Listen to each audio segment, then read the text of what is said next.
I'm Taylor. And I'm Tyler. This is Book of Mormon Central's Come Follow Me Insights. Today, Genesis 42 to 50.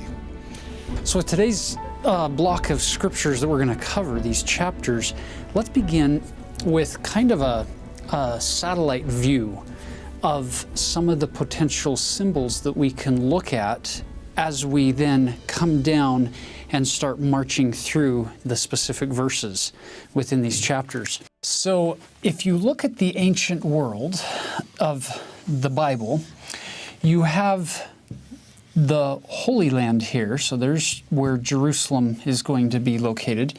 So this is seen as the land of Israel, the promised land for these people.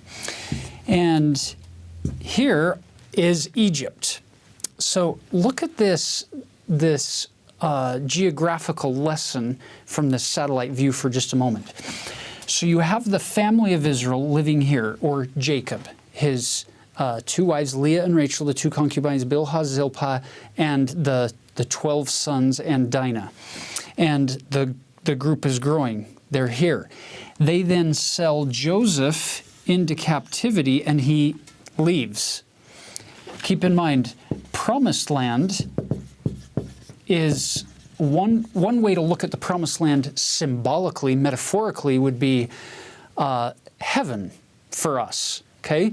One way to look at Egypt would be to see it as mortality or earth life. So we all leave heaven, we come down and live on the earth in this mortal existence. And the beautiful part of this story is that Joseph becomes this savior motif, this symbol for Christ, who comes to the earth to prepare the way for our deliverance from bondage, from captivity. Because all of the children of Israel in this story today, they're going to come down here into Egypt, and in the course of time, they're going to fall into slavery. So for the first part of their sojourn in Egypt, it's all good. They're not in bondage, kind of like us. When we're born into mortality, you get 8 years where you're not accountable. It's good. But then we all, who live to that age of accountability, fall into the realm of sin and using our agency inappropriately, and we end up in bondage or captivity to sin, and we're all going to die. So it's this beautiful metaphor of Joseph. It's in his captivity, it's in his bonds, as a servant, as a suffering servant, that he actually breaks those bands of death and hell to open the way for our deliverance to then be taken out of captivity and eventually brought back into the promised land of heaven. And we'll get all of this story of the Exodus and Numbers and the stories that take place for 40 years as they're out here, all with beautiful metaphorical tie-ins to this big picture plan of salvation of us trying to find our way on the covenant path back into the presence of God in this symbolic promised land. And the amazing thing is we get to experience this journey in a metaphorical way every time we go to the temple of our God. This idea of leaving the world behind and learning the path that we walk back into the presence of God, symbolized by the celestial room, or in the scriptural context, the Holy of Holies, the very presence of God. And we'll talk a lot more about this in subsequent weeks coming up. But we wanted to lay this out initially as a lens, one of many lenses. It's not the only way to read these verses and these chapters, but it's one that you can look for additional ways that it ties into your story and our journey along the covenant path, so that it doesn't, what we're trying to avoid is turning our scripture study into exclusively just a history lesson about a group of people who lived thousands of miles away, thousands of years in the past, and we become knowledgeable about what happened to them, but That's it. We just know names, dates, facts, figures, but it doesn't have any relevance or connection or applicability to us. And we're trying to avoid that because we want to follow Nephi's injunction of likening all scriptures unto us. So an important way that the Bible writers wanted to signal lessons for us to pay attention to, among the many lessons, is to know the meanings of names. And we're now in the middle of the Joseph story. It starts in Genesis 37. It concludes in Genesis 50. And we didn't mention this in the last lesson, but Joseph's name in Hebrew means to add or to increase. I might add a word here to multiply. And if you look for that theme of how does God increase the prosperity or add to somebody who has been faithful to him. Now, last lesson we talked about how Joseph was increased or added to. And we'll see the same thing happens throughout this story, that eventually we'll see how all the tribes of Israel, because of Joseph's sticking with God and being faithful to God, he's able to increase everybody. And eventually, when we get into the Exodus story, the Israelites have increased so much that the Egyptians are worried about it and enslave the Israelites. So that's just another theme you can look for in the story, is how God increases the faithful. He increases everything that's good in their lives if they're faithful to him. It's beautiful. So as you begin chapter 42, we're up in the land of Canaan, and verse 1 begins with is saying, "Now when Jacob saw that there was corn in Egypt, Jacob said unto his sons, Why do you look one upon another? Behold, I have heard that there is corn in Egypt. Get ye down thither, and buy for us from thence, that we may live and not die." Now, again, we've said this before, we'll say it again. There's no analogy in the Scriptures that's perfect, that fits every single aspect of whatever it is that it's symbolizing for you. And so you have to be careful when you get into this comparing symbols to real doctrines or real historical events. In this context, there's a part of this story that you could connect, but another part that would make no sense at all, to our pre-mortal life. It's almost as if you could say, this is interesting. Is it possible you could look at us living in the presence of our heavenly parents before we were born? We had progressed to a certain point, and now if we wanted to continue to grow and progress, we were going to have to leave the promised land, have to leave heaven. This land that has been promised to all of us, if we'll stay faithful.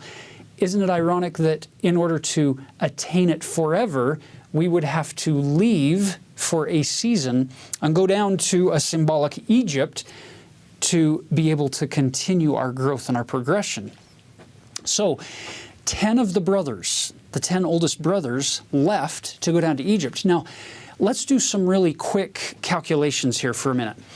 We know, what do we know about Benjamin, the 12th child, the younger brother of Joseph from his mother Rachel? So we know that Rachel died in childbirth, giving birth to Benjamin, and she is buried near Bethlehem. And this was on their journey back home, down towards Beersheba. And so then, sometime shortly after that, we don't know how many exact years, Joseph is then sold into Egypt. And then he was 17 when you get that whole story with the coat of many colors, and then him getting sold into Egypt. And then 13 years later is when he gives the prophecy to Pharaoh about 7 years of plenty, so we can start doing some math here. So he's roughly 37 years old, and Joseph is the 11th child, which puts all of his brothers older, and it puts Benjamin something younger than 37. But it's been so long since Joseph was with them. He asks a question you're going to find later on when they actually bring Benjamin down. Is this your youngest brother? Because it's possible that the last time Joseph saw his brother Benjamin was when he was either an infant or a small child. And in these subsequent 20 years, Joseph may not have any idea what his full brother would have looked like, for sure. And so there's this uncertainty. But it's this excitement that Joseph senses when these brothers show up, and he recognizes them, but they don't recognize him. That makes me wonder, were there times in the life of Christ where he recognized things in people that he interacted with, but they had no idea who they were talking to? They had no clue who Jesus really was, but he knew them. So let's jump into this first journey down with 10 of the brothers, obviously leaving Benjamin home because Jacob doesn't want to lose him as well.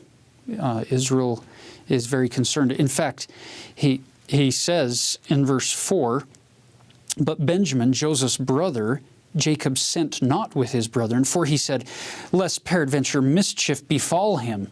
Now I wonder why he would be concerned that mischief should befall Benjamin. Makes you wonder if he's so concerned because of what happened to Joseph in the past. He's, I'm not losing Benjamin as well. So they come to buy the corn, and notice verse 6, "Joseph was the governor over the land, and he it was that sold to all the people of the land, and Joseph's brethren came and bowed down themselves before him with their faces to the earth." At this point, Joseph's reaction is to look at them and remember something. Verse 8, "Joseph knew his brethren, but they knew not him. And Joseph remembered the dreams which he dreamed of them, and said unto them, Ye are spies. To see the nakedness of the land ye are come." You can see right in this moment, it's almost like this plan formulating in Joseph's mind of, I wonder if they've changed at all, or if they're exactly the same as they were dealing with me 20 years ago, back when they sold me into captivity. Have they changed at all?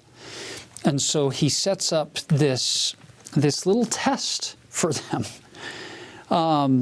where he puts all of them in prison for 3 days, and he tells them, after he's asked them about their family history, and they've told him, look, we're 12 sons, but we've got a younger brother at home, and one is not anymore, which tells you, the bottom of verse 13, one is not, implies that in their mind, Joseph's dead. And so they're telling the truth, and Joseph hears that, and he puts them all in prison. Then after 3 days, he says, okay, here's how you're going to prove that you're not spies. I'm going to keep one of you behind, and the rest of you are going to go and get your youngest brother and come back down and show me that you're really telling me the truth here. Notice what happens next. Verse 21. "They said one to another, We are verily guilty concerning our brother, in that we saw the anguish of his soul when he besought us, and we would not hear. Therefore is this distress come upon us." So they're sitting there talking in their probably Hebrew tongue. Joseph has been speaking to them through an interpreter, so they have no idea that he's understanding everything they're saying. And they're saying, this is happening to us because of what we did to Joseph. We should have known better. At which point Reuben steps forward in verse 22, and he said, "Spake I not unto you, saying, Do not sin against the child, and you would not hear? Therefore, behold, also his blood is required." Reuben saying, I told you guys not to do this, and when I left to do something, you went and sold him. This is bad. That's a part of the story that perhaps Joseph hadn't been aware of before. Fascinating, looking at verse 23, it says, "And they knew not that Joseph understood them, for he spake unto them by an interpreter. And he turned himself about from them and wept, and returned to them again and commanded them, or communed with them, and took from them Simeon and bound him before their eyes." We don't know why him, but this is my speculation. We know Simeon actually was a bit of a hothead. He and his brother Levi actually went and massacred a town full of men. My speculation is that Simeon may have been kind of the ringleader in his hot-headedness to want to hurt Joseph. Oh, look, the other brothers really didn't like Joseph, but he may have been the ringleader. And so Joseph is like, well, let's actually have you sit in prison for a couple months. We'll keep Simeon back here, which is interesting because Simeon is your second son. So Reuben's the oldest. He should have been the one in charge. And so Simeon, after Reuben had left that conversation back in the story from 20 years ago, Simeon should have been the one to step up and defend him, and he isn't. So we don't know because the scripture doesn't give us the answer. The fact is Simeon is the second son. He's the one that Joseph handpicks to say, keep him behind in prison. The rest of you go home and get that brother and come back and prove that you're not spies. You'll notice that Joseph has them sent home with the sacks of grain, but then to put all of their money back in the sacks. So all of the money is returned. And as they're going along, they discover that some of the money's there. And then as they all get home, they recognize, whoa, all of the money has been returned and we have the grain. And it troubles them. And they tell this story to their father when they've come home. And it makes Israel pretty upset. He's pretty frustrated that they have divulged this information, that he has this other son, Benjamin. And he's not about to send them back right then. And I find it fascinating, the rationale that happens here at the very end of chapter 42.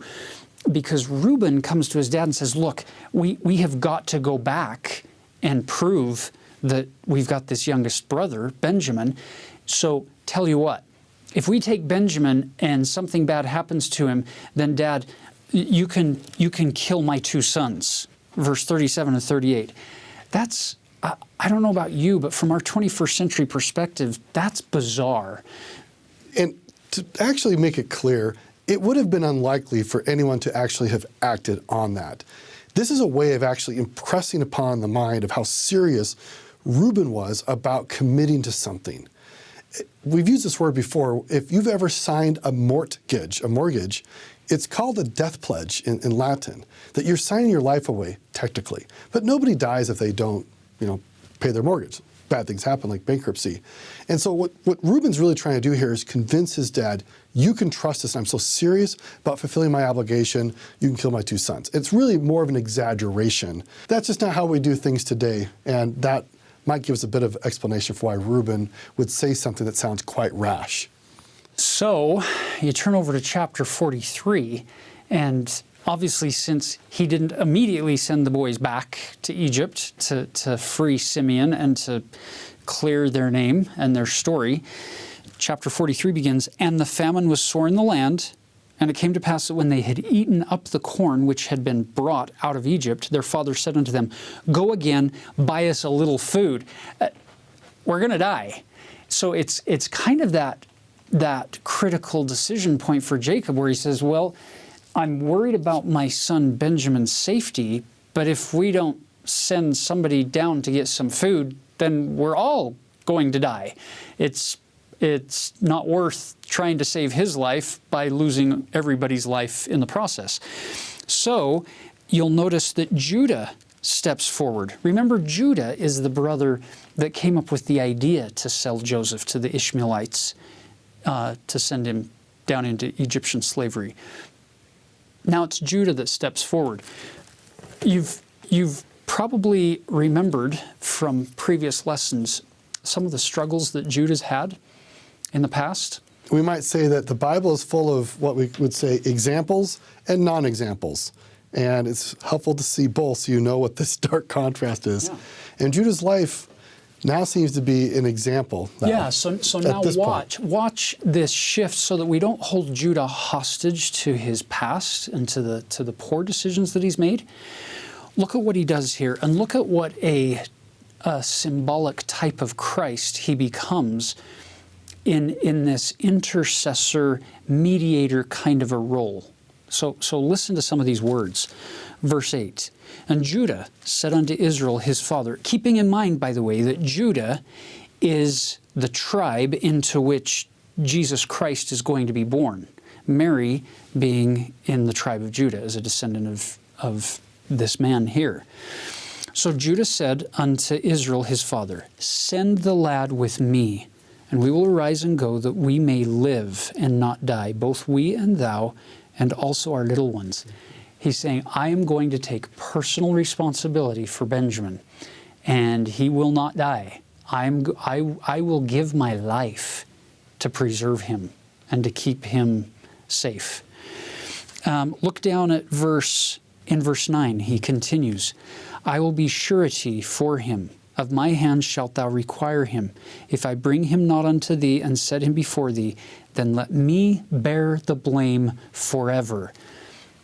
This Christ-like owning of the situation is profound. I put it on me. I'll take the full weight and the full responsibility for his life. Well, that's what Jesus did for every single one of us, is he takes everything upon himself and gives his assurance to the Father that he is going to walk this path with us. It's a beautiful analogy. So Father Israel says, okay, well, we're going to take that money that was returned and take new money. So we're going to take double the money and take a little present for this Egyptian lord. And he tells them what to give him in verse 11, and he sends them on their way. So now they come into Egypt, 10 of them yet again, because remember, Simeon's in jail, and there's Joseph already there, and now Benjamin comes with his 9 brothers on that second journey. And by the way, this is where sometimes symbolism is fun, because it's so variable. You can look at it from so many different angles. In this case, when you think of Jesus coming to the earth for the first time, most people not recognizing him, and then coming to the earth the second time for his second coming, now every knee is going to end up bowing down, and every mouth is going to end up confessing, yep, that's him. In this case, it's not Joseph who's coming to them, it's them coming to Joseph the second time, and it's here where it's all going to be revealed. So you get this story where they come in, and he tells his Egyptian guards, bring them to my house. Go and prepare a nice lunch for them. They're going to eat in my house with us today at noon. So stop and think about that for a minute. I wonder if there might be some potential symbols that could teach us about coming into the house of, in this case, Joseph, but in the symbolic realm, into the house of the Lord, where he's preparing a feast for us, where he's going to reveal some things to us, where we're going to hear some things that we didn't understand before, and our mind is going to be opened up to relationships that exist that we're not aware of when we enter the house. To me, this is a beautiful symbolic temple text on one level. Now, again, every analogy breaks down eventually, so don't read too much into that. But notice verse 23, they're a little concerned about coming into his house, and he said, "Peace be to you, fear not. Your God and the God of your father hath given you treasure in your sacks. I had your money." And he brought Simeon out unto them. So there was that concern of, oh no, did he bring us here because he's really going to punish us and make us pay for what we did? And now he's going to think we stole this money, and are we in big trouble?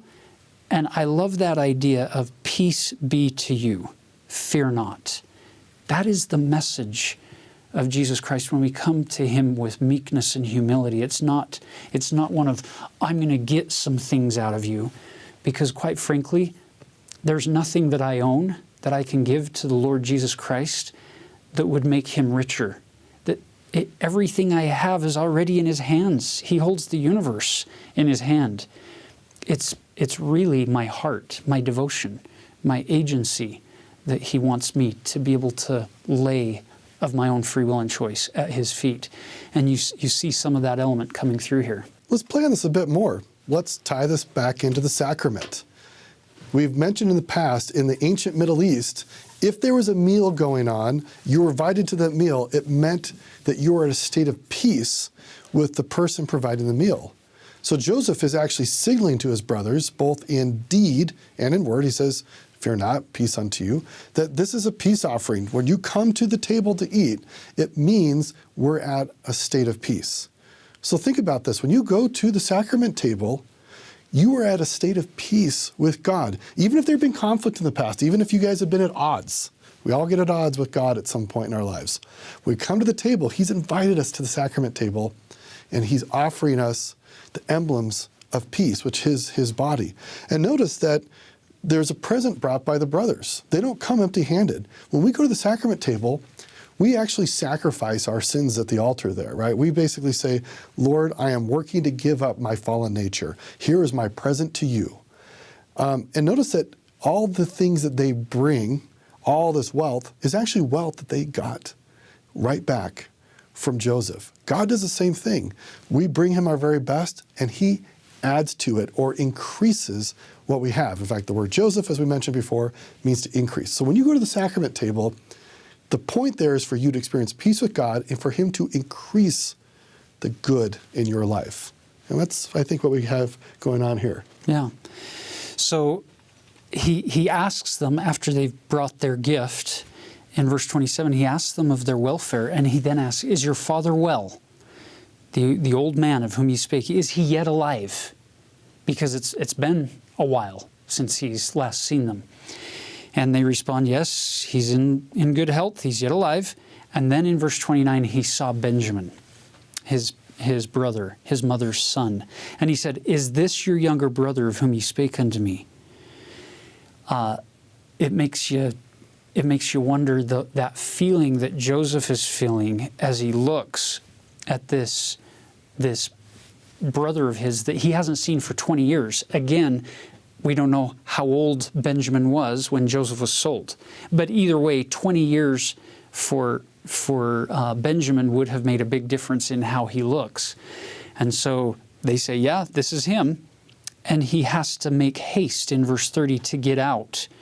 For his bowels did yearn upon his brother, and he sought where to weep. And he entered into his chamber and wept there. He's moved with so much love and joy at seeing his brother again that he had to go and cry. He washed his face, then he went out, and he said, set on bread. And then 32 is interesting. It's this little commentary where it tells you that they set on for him by himself, and for them by themselves, and for the Egyptians, which did eat with him by themselves, because the Egyptians might not eat bread with the Hebrews, for that is an abomination unto the Egyptians. You'll notice that little line, that is an abomination unto the Egyptians. What Taylor's been talking about, this idea in the ancient world, this concept of table fellowship, is a far bigger deal than it is to us today. You know, if you sit down and eat a meal with somebody, it's like, big deal. To them, it is a big deal. And it's fascinating because 400 years later, with the law of Moses, they're going to get some of these same ideas embedded into their law of Moses, where now, if you're in the house of Israel, you actually can become defiled. You can become unclean and ritually impure if you have table fellowship with a Gentile, with somebody who's not of the house of Israel. Well, we see this in reverse here at this experience, where this is the way they're being treated. Is it's an abomination to eat with you people. Now keep in mind, later on in this story, we're going to find out that when Jacob and his family come down into Egypt, Joseph's going to warn them. He's going to say, just so you know, when the Pharaoh asks you what your occupation is, you're going to tell him you're shepherds. That thing is an abomination to the Egyptians. And most people reading that today would go, well, what's wrong with that? Why is that an abomination to be a shepherd? Keep in mind, we don't have all of the pieces to this puzzle, but what we do understand is that for the Egyptians, especially for like cattle, they see cows very differently. What did the children of Israel do after 400 years of slavery, and they get brought out of Egyptian slavery out into the wilderness, and they think Moses is gone? They build an idol. And what is the idol? It's a golden calf. And they worship the calf. And so can you see how that's one possible way that they could say, ooh, it's an abomination to eat with you Hebrews, because you eat meat of which we see as being sacred and holy. There may also be cultural things going on here. Egypt at this point is like the most powerful, prosperous, civilized location anywhere on planet Earth. It's, I mean, at the height of like human prosperity and civilization. And shepherds are these uncouth, unwashed, dirty vagabonds. And it's interesting how human nature doesn't change much. We love to create tribes. We do it with sports or politics, and we even do it with how we treat people from sometimes different countries, different cultures, saying, well, if they're from that culture or that country, well, then they're less than me, and I don't want to be around them because I will look bad. My personal brand will be impacted if I'm associated with somebody who, I don't know, grew up in some other culture. And this has been going on for centuries and millennia of humans dividing themselves based on how God has blessed them with different resources. And some people say, I have all these resources, I got them all by myself. They don't claim that God gave them to them, and therefore other people are not worthy to be with me. And it's interesting, in the New Testament, God actually has to teach Peter, who culturally is this Jew, where this has been going on for years among the Israelites and the Jews, to like not want to be around Gentiles. God has to give him this revelation, like, look, it is okay to hang out with people who weren't born into the house of Israel. They're part of my children too, and you need to welcome them in at the table of fellowship. Beautiful. Now, the fun part of this story, can you imagine what it would be like for these brothers? Now you have 11 of the brothers who are there with Joseph. So every one of Jacob's sons are here in this room at this point. And Joseph seats them at the table in their birth order without asking them any questions. Let's have you sit here, and that's Reuben, and then Simeon, and then Levi, and then Judah, and then Dan, and then Naphtali, and then Gad, and then Asher, and then Issachar, and then Zebulun, and then Benjamin. Can you picture these brothers looking at each other going, whoa, how did he do that? That's amazing. And then to make the test complete, well, we're not complete yet, but one more step in Joseph's test for his brothers to see if they've changed. He sends out the food to each of these brothers, and then the food given to Benjamin is 5 times the volume. And he's watching. How are they going to respond? Are they still jealous of their younger brother like they were of me? Are they going to treat him with disdain and disrespect? And gratefully, they passed this test.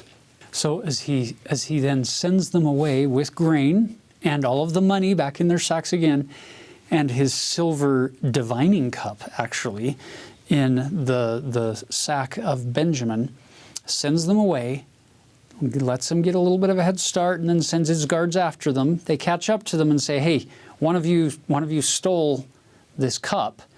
And notice what they said. In verse 9, with whomsoever of thy servants it be found, both let him die, and we also will be my Lord's bondsmen. That's how confident they are that none of them stole this cup. Whoever took it, kill him. Little do they know. It's important to note here, if you've had kids or seen how kids act and they get into a stressful situation, how often do kids make really exaggerated claims of confidence? So we get this in the Bible sometimes, that people make rash vows or rash claims before they really have all the evidence in. And again, it's not that they're really going to go murder somebody. It's just a very powerful way to say 100%, 1,000%. They are over-exaggerating their confidence. And can you imagine that confidence as they're sitting there saying, we for sure don't have it. Verse 12, and he searched and began at the eldest and left at the youngest. So you can picture as he works his way down the line of the brothers from oldest to youngest. Yep, not here, not here, not here. We knew it, we knew it, we knew it. And they come to Benjamin's sack and open it, and the cup was found. in Benjamin's sack. Now can you picture the look on their face? Can you picture the feeling in their heart and the looks that they're going to give each other at this point? As we go back to Joseph's house, and they all fell before him on the ground. And he asks them, what did you do? After all that I did for you, why did you do this?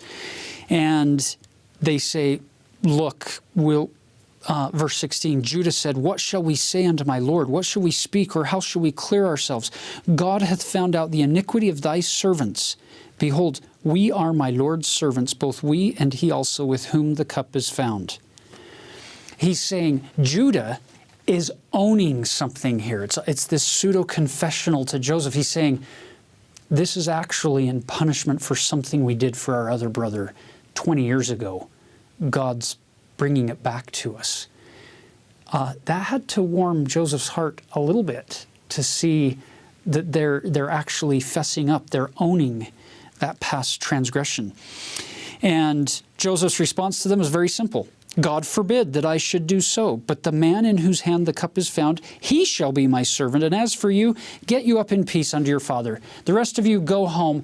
I'm keeping Benjamin here as my servant. He's just tightening the screws and just really, Joseph knows where the pain point is, the pressure point. He's just pushing on it to really see, have these men become better through their suffering, that they won't break like they did in the past. And here you go, verse 18. Judah came near unto him and said, O my Lord, let thy servant, I pray thee, speak a word in my Lord's ears. Which means this is a private conversation between the two of you. And let not thine anger burn against thy servant, for thou art even as Pharaoh. And then he goes and he tells his long story in verse 19 all the way down through 34. And he's basically saying, if we go home without Benjamin, then our dad will be brought down to the grave. He will not survive this news. This is the worst possible scenario. I'm not sure how it happened. We brought him down here in good faith that we would bring him home to our father, and we're very, very concerned. So do anything you want to me or any of my brothers, but just let Benjamin go home.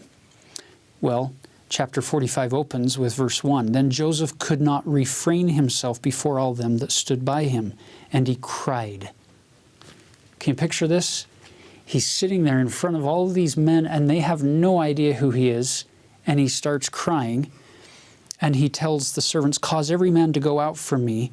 And there stood no man with him, while Joseph made himself known unto his brethren. So it's just the family now. Verse 2, and he wept aloud, and the Egyptians and the house of Pharaoh heard. This is some weeping that he's going through. And then verse 3, Joseph said unto his brethren, I am Joseph. Doth my father yet live? Now keep in mind, if he sent everybody away, he's been using an interpreter this whole time. But now everybody's gone. It's just him and his brothers. So now he speaks in his native tongue with them, we would assume. And he says, I am Joseph. Doth my father yet live? And his brethren could not answer him, for they were troubled at his presence. I guess this speechless moment of, wait, what? What did you just say? You just spoke our language. Who are you? Major plot twist. And he goes on to say, verse 4, Joseph said unto his brethren, come near to me, I pray you. And they came near, and he said, I am Joseph, your brother, whom ye sold into Egypt. Brothers and sisters, I think that for all of us, there will be a day when we get to come into the presence of the Savior Jesus Christ, for all of us in the next life, where won't that be an amazing thing when all things are revealed, where we get to see past, present, future, all things revealed, and recognize Him for whom He really is and who He was in our life and how He saved us, even though we maybe didn't acknowledge His hand or recognize who it was that was saving us at those various points. I think there's a beautiful connection here to us in that it's not just being able to hear him, it's being able to see him as well. Everywhere we look, it was Mother Teresa who said that when asked how she was able to do such difficult work with the very poorest of the poor in her life, I think her response was something like, I look for the face of God in every person I meet. It's that idea of looking for the reflection of God in all of those interactions that she has and recognizing his countenance reflected there, and it gives you power to serve and to do good, especially doing good to those who have despitefully used you or persecuted you in the past in this context. I love what Joseph does next. Immediately he says, and this is the power of forgiveness, because he's had a long time to think about, how do I not let the pain that my brothers did to me kill me? How do I let God's atonement heal me of pain other people have caused me? And you can see he's been healed by the atonement. Now therefore, be not grieved, nor angry with yourselves, that ye sold me hither, for God did send me before you to preserve life. What a message. How many of us in our lives have been hurt by others? And if we could take the time to say, what is God working out? What salvation is he causing to happen, given circumstances that I haven't chosen for myself or didn't want for myself or didn't plan for myself? How can God turn this to good? And in my life, I have seen in my life and other people's lives that when we let God work things out, we can see that he can turn anything to good if we're patient and trusting. Yeah, you know, the human tendency here would be for Joseph to call back those guards in now that it's all revealed and say, okay, here's Simeon and Levi who were kind of aggressive. I want you to do such and such to them. And here's Judah. You're the one who sold me. I want you to do such and such to them. You'll notice human tendency is to get revenge, but Christ-like tendency is to give grace, to extend forgiveness and mercy, when, especially in these contexts where the people, they've changed their hearts, they're shifted. So I love the fact that Joseph is not punishing his brothers in this moment, because it would be like holding his current brothers hostage to the 20-year past version of themselves. There's something really, really symbolically beautiful and Christ-like here when you get verse 15. After all those beautiful verses there at the beginning of chapter 45 of redemption, of forgiveness, of grace, of mercy, it culminates in verse 15. Moreover, he kissed all his brethren and wept upon them, and after that his brethren talked with him. It's this reconciliation, this atonement motif that's taking place here. Now, there are many who might be watching this who might feel like, but I would desperately love for this to happen with me and the Lord, but I'm a bad person, or I haven't been as good as I should have been or could have been. I hope that as you study these chapters, you go to heaven in prayer and in meditation and in pondering to ask God how God feels about you, or if God is willing to forgive you and take you into his arms of mercy, into that sweet embrace of grace, an embrace of grace where you get kissed by God and where he gives you opportunities to move forward in progression and in faith, rather than look back in regret and in remorse and in fear of punishment and retribution from the angels in heaven. So once all of this is revealed, the brothers are then told to go back home and share all the good news with Dad and bring him down hither. So in verse 26 it says, and they told him, that's Jacob their father, saying, Joseph is yet alive, and he is governor over all the land of Egypt. And Jacob's heart fainted, for he believed them not. And they told him all the words of Joseph, which he had said unto them. And when he saw the wagons which Joseph had sent to carry him, the spirit of Jacob their father revived. It's that beautiful reawakening of when you come to know truth, when you see things clearly, something awakens inside of us.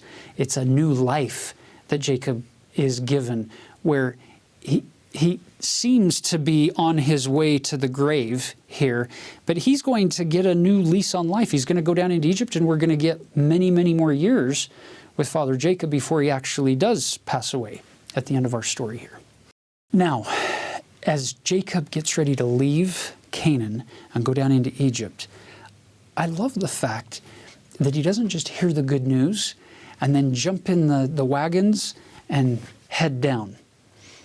He does something first, and it's something that we as mortals often overlook. Look at verse 1. Israel took his journey with all that he had and came to Beersheba and offered sacrifices unto the God of his father Isaac.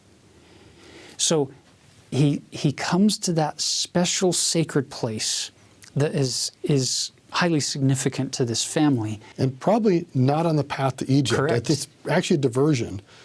And he first makes an offering, a sacrifice to God. It's a thank offering here. And God spake unto Israel in the visions of the night and said, Jacob, Jacob. And he said, Here am I. And he said, I am God, the God of thy father. Fear not to go down into Egypt, for I will there make of thee a great nation. So you get this prophecy given to Jacob. And verse 4, I will go down with thee into Egypt, and I will also surely bring thee up again. And Joseph shall put his hand upon thine eyes. It's this idea of you are not going down into Egypt alone. I'm going to go with you, and I'm going to be with you. And I'm not going to leave you in Egypt. I'm going to bring you back out of Egypt again someday. So just like I'm going with you in, I'm going to go with you out and bring your posterity eventually back into the promised land. So that frees up Jacob, or Israel, to just find great joy in his journey down to Egypt, knowing that it's not the end destination. It's a means to the end that God has provided for him. And there's things that are left unsaid here, because the Bible authors just are living in their culture. They understand that in the ancient world, people thought or conceived of their gods as being national gods only over a certain territory.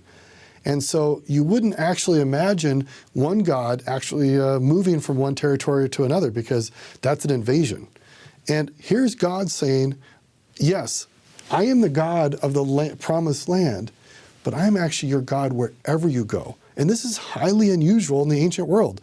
If you're out traveling, like say you're a Babylonian and you're going to go travel to Syria, you're going to worship your gods of Babylon and hope that they can prosper you along the way, but you will probably get to Syria and find some other gods you want to worship so they can take care of you while you're there. That was how people saw it. So this is really, really significant in Jacob's perspective. He's like, I have a God who's not simply just the God of this promised land, but he is the God of wherever I'm at in my life. And I think about this really powerful word we have in the Book of Mormon about how God knows how to succor us. And the word succor literally means to run underneath. And God is like this. He's like, Jacob, wherever you go, I am there for you. I am running underneath you. You will not only find me if you happen to be in this special land that I've set aside. Wherever I send you, I am there. That's just a beautiful promise. And it's true for all of us. God is the God of the whole world, not just of the certain geographical boundaries here on earth. Yeah, you know, if we're willing to completely acknowledge to God, we actually want to be thy people. I want to be thy son. I don't want other things of this world to be my God. If we can get ourselves to that point, regardless of what's going on in the world, regardless of what we might be wrestling with or struggling through, or the opposition and trials we might be facing, if we can keep going to him and saying, I want you to be my God. I want to be thy people. I want to serve thee. What can I do? Then we can get that exact same promise given to Jacob for us, and it just stays wherever we go. I love that. I love that principle. So now they arrive, and you'll notice it's at the end of chapter 46 there in the bottom of verse 34 where Joseph informs his father Jacob and his brothers, we're coming in here and Pharaoh's going to let us come in, but every shepherd is an abomination unto the Egyptians, just so you know, and for various reasons. So they come in, Pharaoh welcomes them, gives them the finest land there in Goshen. And then... By the way, the word Goshen is showing up in the... Like Jershon, it's this Hebrew word that literally means inheritance. So it's called the land of inheritance, and that's where land they get in Egypt. So that's the equivalent is going to show up in that Book of Mormon with the anti-Nephi-Lehite group of people who get the land of Jershon, an inheritance, a gift. Now, the famine gets worse to the point where even though they had stored up 7 years of plenty, those stores are starting to run dry at the individual level. So you'll notice in chapter 47 how Joseph keeps asking for increasingly more sacrifices from the people in order to get the grain they need to make bread and to survive this famine. So in verse 14, it starts with all of their money. And then in verse 17, the famine hasn't gone away and they still need more grain, so they now trade for the grain with their cattle in verse 17. So they're giving some of the living things that they own until those are all done. And then in verse 20, Joseph bought all the land of Egypt for Pharaoh, for the Egyptians sold every man his field. So they're giving up now the land on which they live in order to survive. And then ultimately, verse 23, Joseph said unto the people, Behold, I have bought you this day, and your land for Pharaoh. Lo, here is seed for you, and ye shall sow in the land. So it's as if the famine is ended, because you're now taking the seed and you're going to sow it in the land. You wouldn't sow that if you're still in the years of famine, or it would just be throwing your seeds away. So his ultimate sacrifice that he asks them to give is of themselves. Isn't that interesting to note that he begins with asking them for their money, and then their cattle, the living things that they possess, and then their land, and then finally themselves. To me, this is a fascinating list to look at and consider that when the God of heaven says, I want to be your God, and I want you to be my people, he's not just asking for us to give an occasional thought to him by saying a prayer or two, or reading a scripture, or going to a church meeting every once in a while, and then not thinking about him at any other time. The God of the universe is actually asking for us to give him everything that we have, to put it all on the altar. We call that consecration. It's to hold nothing back. It's not ever to say, well, the land that I purchased, the home that I live in, that's mine. I earned it. I deserve that. I paid for it with my money. The point of consecration and saying, I want thee to be my God and I want to be thy people, is to say, Lord, you own all of this. My van, my car, they're not mine. They're thine. My home, my land, any animals or any money I have, it's all thine. And ultimately, the hardest thing and the last thing that they gave was themselves. That's where we try to get in the gospel of Jesus Christ, is to this point where we no longer wake up in the morning and say, what's in it for me? God, what can you do for me? But rather when we wake up in the morning and say, Father, here am I, send me. I'll be thy son. Because Jesus taught us how to use that phrase appropriately and how to consecrate our life.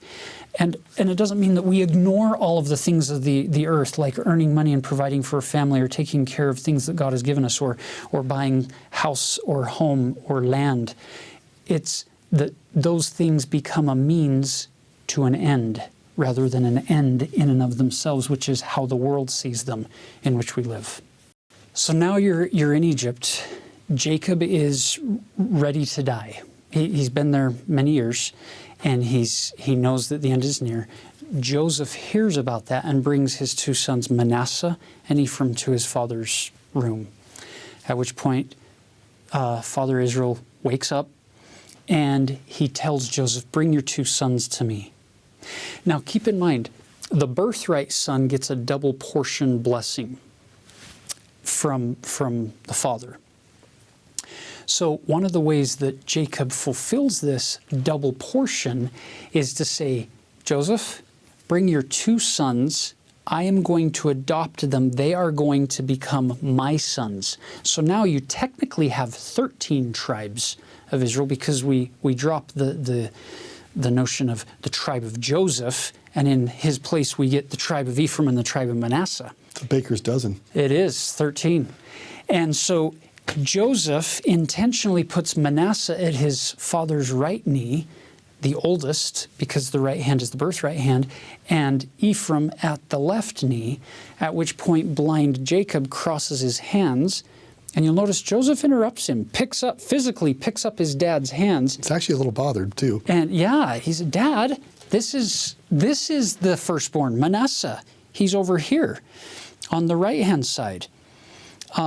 Look at verse 19. "And his father refused and said, 'I know it, my son, I know it. He also shall become a people, and he also shall be great. But truly his younger brother shall be greater than he, and his seed shall become a multitude of nations.' And he blessed them that day, saying, 'In thee shall Israel bless, saying, God make thee as Ephraim and as Manasseh.' And he set Ephraim before Manasseh." And so he then continues with the blessing. It's this idea that in the latter days, the responsibility for gathering all of the house of Israel again is going to fall on the head of Ephraim, and Manasseh is going to be right beside him in that effort. All of the tribes of Israel are going to be looking in the latter days to these two for the gathering effort into this covenant connection with God. And now, here we sit in the 21st century, trying to fulfill these prophecies and these visions that have been had by these prophets and patriarchs and matriarchs of old. Now, these are our days. So many, many people who have been baptized in the church have either been a part of or adopted into the tribes of Ephraim and Manasseh and others. They're all represented in people who've been baptized, and every tribe has a role to fulfill. But Ephraim is the one responsible for making sure that this work takes place and spreads forth across all nations, kindreds, tongues, and peoples of the earth. And gratefully, Manasseh is that they're working side by side to bring about this great gathering effort. Now in chapter 49, you get the additional what have been often referred to as the patriarchal blessings of the other 11 tribes. So we already got Ephraim and Manasseh being blessed there. Now you get Reuben in verse 3. Then you get a joint blessing to Simeon and Levi. These two brothers seem inseparable in the story. Verse 5. And then Judah in verse 8. Fascinating that Judah gets such a long blessing compared to most of the other brothers. It's Judah and Joseph that get the longer blessings. Look at verse 10 within Judah's blessing. "The scepter shall not depart from Judah, nor a lawgiver from between his feet, until Shiloh come, and unto him shall the gathering of the people be." It's this beautiful promise of Shiloh, the person through whose right it is to gather everybody. It's going to come through Judah, and he's going to have this power to be a lawgiver. You'll notice some of our most famous kings in the biblical story coming up in future lessons. King David, King Solomon, and they are from the tribe of Judah. And the prophecies among all the Jews, their expectations for a Messiah to come, they're told it will be a son of David who will be the Lion of the tribe of Judah, who's going to come and restore the kingdom to Israel someday. Then you get these other brothers listed, verse 13 Zebulun, 14 Issachar, 16 Dan, 19 Gad, 20 Asher, 21 Naphtali, and then 22 you get Joseph, who is told he's a fruitful bough by a wall, or by a well, whose branches run over the wall. The way that the Book of Mormon prophets read this is they say, see, this is us. So they're interpreting this patriarchal blessing, saying, we're the part of Joseph that grew over the wall. We're on the other side of the world, but we're fully of the tribe of Joseph through Lehi. We know his genealogy comes through Manasseh. And then in verse 33, right at the very end, Father Jacob, the great patriarch Israel, he gave up the ghost and was gathered unto his people. And Joseph keeps the promise that he made to his dad, that he wouldn't bury him in Egypt. So he has his body embalmed, and then they take a whole group in chapter 50 up to the burial place where his grandfather and father and Leah, his wife, is buried. Rachel isn't there because she had died near Bethlehem, further north. And so look at verse 15. When Joseph's brethren saw that their father was dead, they said, Joseph will peradventure hate us and will certainly require us all the evil which we did unto him. They're like, oh no, we're in trouble now. And I love the fact that Joseph, as he comes to them, verse 19, he says, fear not, for am I in the place of God? But as for you, ye thought evil against me, but God meant it unto good, to bring to pass, as it is this day, to save much people alive. I think at the end of all things, Jesus Christ, the great creator, the great atoner, and the great judge, could say the exact same thing to all of us collectively. To say, don't sit there in fear waiting for me to smite you down.